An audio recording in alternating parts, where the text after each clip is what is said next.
Hi, I'm Csilla, this is Matt, and together we're Csongvay Blackwood, and today we'd like to introduce you to our triumphs. Matt, would you like to tell us a bit about these triumph pieces? Yes, it just so happens I do. So these pieces we launched probably about a year ago now, and we launched them as the T-vase. Because my background as a writer, obsessed over typography, and everything was based around the form of a letter. So that's the reason why we called it initially that, and we've now switched, first of all, names from T to Triumph because it's a triumph to make. And also, when I look at this particular form, I also think of it as a World Cup, and it's the closest I'm ever going to get to having the triumph of holding a World Cup.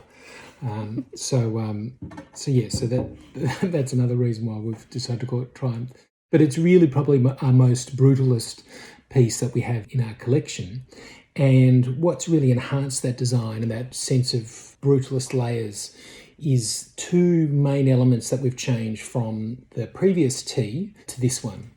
The main difference is that the previous one, the T-vase, formerly known as the T-vase, had a central strap. And so again, that was sort of two halves put together with a strap in between. So we've removed the strap, but we've added an additional layer on the large one.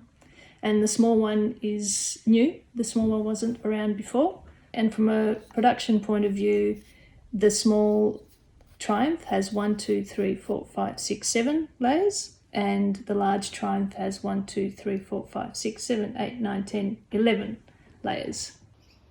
As with all our pieces, we go through a number of prototypes in the refinement process, and that was absolutely the case for the small Triumph, because the larger Triumph we're already remodeling something that had existed, but with the small one we needed to test the number of layers, the height of the base, the height of the top, and so we went through a number of prototypes before we settled on this little beauty.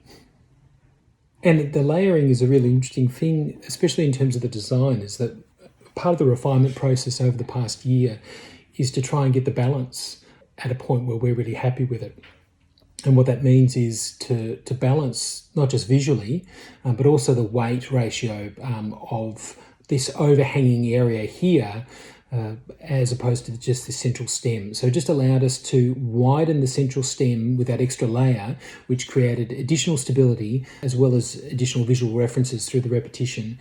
And I think this is, fingers crossed, the last variant that we're going to have of this form, because I think it's now actually works 100% of the way we envisaged it from the beginning. Yeah, I'd agree with that. Anything else you want to say about the Triumph? I think that's about it. Okay. That's all. We'll see you soon. Bye.